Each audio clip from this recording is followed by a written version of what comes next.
Mister ஆரம்பம் எனக்கு சொந்த வேலை அவங்களுக்கு ஒரு அண்ணன் பெருமை பண்ணல. ஸோ அதில் வந்தேன்.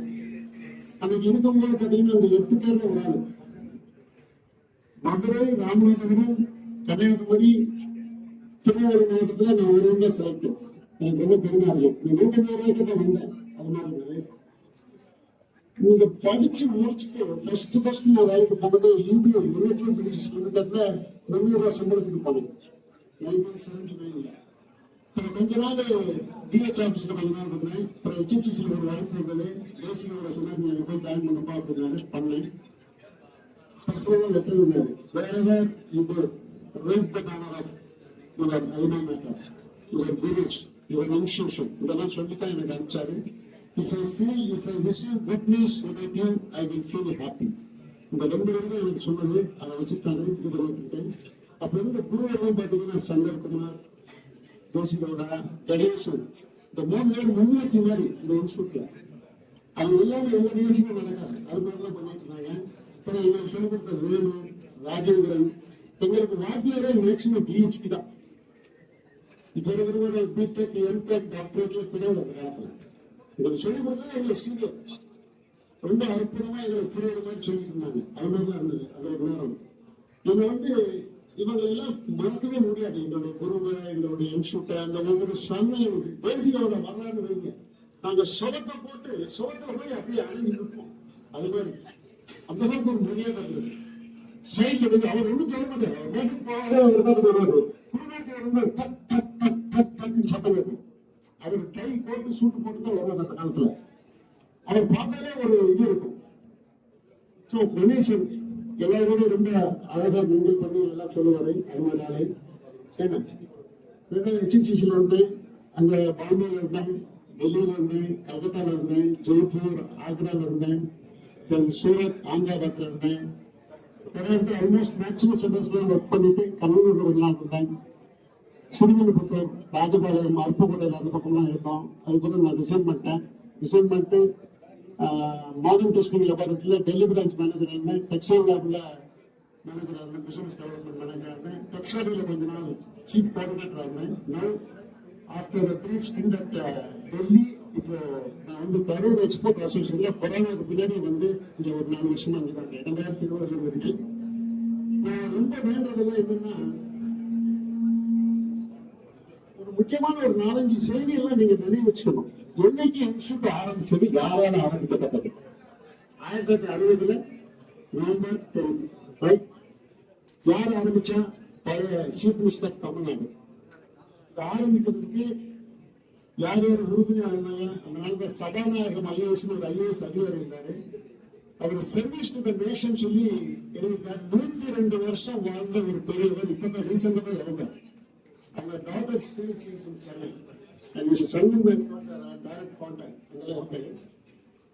இந்த டெக்ஸ்டைல் இண்டஸ்ட்ரி நான் என்ன பண்ணுறேன், useful and responsible citizens of the master industry. Master industry நம்ம டெக்ஸ்டைல் இண்டஸ்ட்ரி தான். தெரியுமா? ஏன் தெரியுமா? 4 கோடி பேர் டைரக்டா எம்ப்ளாய்மெண்ட், இன்டைரக்ட் எம்ப்ளாய்மெண்ட் கொடுக்குற ஒரே இண்டஸ்ட்ரி நம்மளுக்கு தான். அதனால இது மாஸ்டர் ஆஃப் ஆல் இண்டஸ்ட்ரின்னு சொல்லுவாங்க. ஐ எம் வெரி ஹாப்பி, ரொம்ப ப்ரௌட். பிஹெச்டி ஒரு பொண்ணு சொல்லுவாங்க. நம்ம இந்த மாதிரி இதுல வேலை பார்க்கறது முக்கியமானது. அந்த காலத்துல யார் யாருன்னா இந்த இன்ஸ்டியூட் ஃபார்ம் பண்றதுக்கு முக்கியமான ஆளுங்களை யார் யாருன்னு தெரிஞ்சுன்னா அதெல்லாம் இருக்காங்க. பிரகட கோட்டையா ஃப்ரம் ஆந்திர பிரதேஷ், மச்சான Somappa from Karnataka, Nachimuthu மலையார் from Chennimalai, MLA Nagamuthu from Salem. இவங்கெல்லாம் இருந்து ஒரு ஆல் இந்தியா கமிட்டி ஆரம்பிச்சு டெல்லியில போய் சந்திச்சு யாரும் சொல்றது ட்ரிபிள் ஜெகன் cultural ambassador of India, China's cultural ambassador of India right from Jawaharlal Nehru period.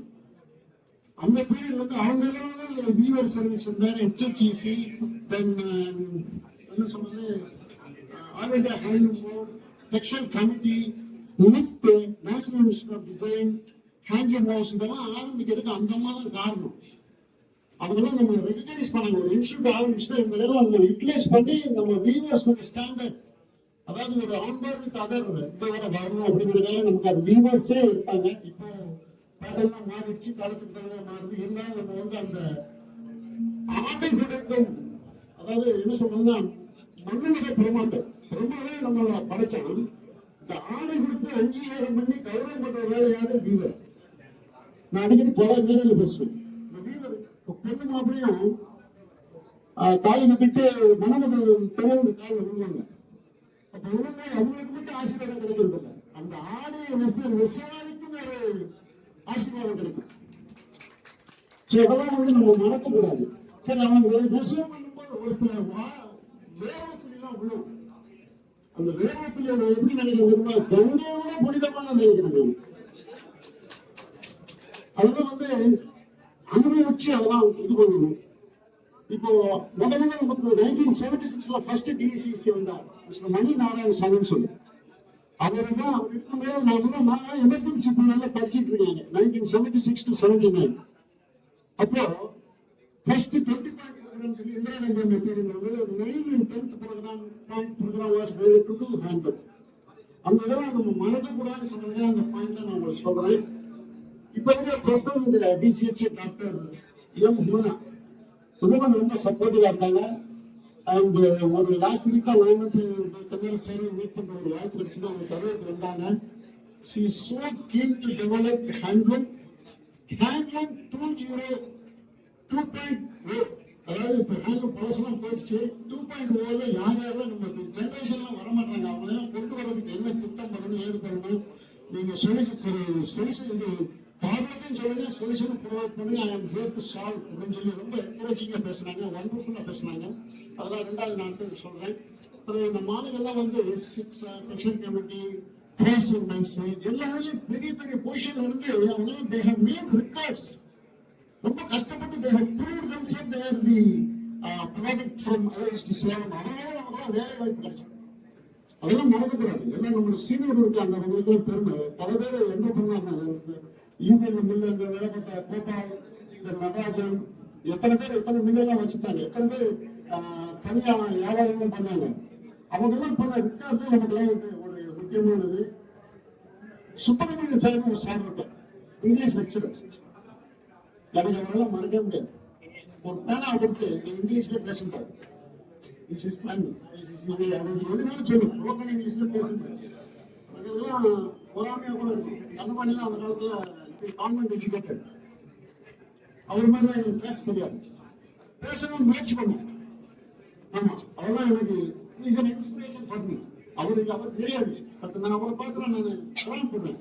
ஆக போறாம அழிவு போறாம கிடையாது. there are 2 promises. one is ஆக போறாம, the other one is அழிவு போறாம. எங்களை பார்த்து முன்னேறணும்னு நினைக்கிறேன். அந்த மாதிரி ஒரு முன்னேற்றமான இதெல்லாம் பண்ணணும். கைத்தறி இப்போ வந்து நம்ம டெக்ஸ்டைல் வந்து ரொம்ப most polluted industry, most complex industry because of fragmented into many segments. அதெல்லாம் நம்ம மாற்றணும் அப்படிங்கிறது தான் இப்போ சஸ்டைனபிலிட்டி குரு வந்துட்டு இருக்காரு. பெரியசாமி அடுத்து பேசுவாரு. கிரீன் ஆக்கணும், நம்ம வந்து எல்லாத்தையும் பொல்யூஷன் அண்ட் இதெல்லாம் நம்ம பண்ணிட்டு இருக்கோம். பீப்புள் பிளானட்டை நம்ம சேஃப்கார்ட் பண்ணணும்னு சொல்லி அவரெல்லாம் வந்திருக்கிறாரு. அவருடைய நோக்கம் எல்லாம் என்னன்னா, பகுத்துக்கும் பள்ளியில் என்பது தொகுத்த நோயாளிகளுக்கும் தலைங்கிற பிறகுபடி அவர் நடந்துட்டு இருக்காரு. அவர் திருப்பி எங்க அசோசியேஷனுக்கு எங்களுக்கு வழிகாட்டி வந்துட்டு இருக்காரு. அவர் வழி சென்று நம்ம நடத்திட்டு இருக்கோம். ஸோ சில்வர் ஜூப்ளி விழா, வைர விழா, கோல்டன் ஜூப்ளி இதெல்லாம் அந்த டேட்லாம் மறக்காதீங்க. இன்ஸ்டியூட் வந்து இருந்தது, அந்த ஹால் ஆஃப் ஃபேம்ல டீட்டெயில்ஸ்லாம் எழுதியிருக்காங்க. இதெல்லாம் கொஞ்சம் எனக்காவது இன்ஸ்டியூட் போனீங்கன்னா அதெல்லாம் கொஞ்சம் பாருங்கன்னு சொல்லி நான் உங்களை தாழ்மையுடன் வேண்டுகின்றேன். என்னென்ன பண்ணணுங்க அதெல்லாம் பண்ணுங்க. நம்ம சீனியர்ஸ் எல்லாம் நல்லா ஒர்க் பண்ணியிருக்காங்க, அவங்களெல்லாம் தெரிஞ்சு இது பண்ணுங்க. எமர்ஜென்சி பீரியட் இருக்கும்போது இந்த 20 பாயிண்ட் ப்ரோக்ராம் இதெல்லாம் வந்து நம்ம ஹேண்ட்லூமுக்கு என்னென்ன பாலிசி வந்தது போனது எல்லாமே நீங்க தெரிஞ்சுக்கிட்டீங்கன்னா கொஞ்சம் நல்லா இருக்கும். இந்த இன்ஸ்டியூட்டையும் அந்த குருவையும் அந்த படித்த நாட்களையும் நண்பர்களையும் வேலை செய்த வெளியும் எதையும் மறக்க வேண்டும் என்று என்னோட பணிவோடு வேண்டி எனக்கு வாய்ப்பு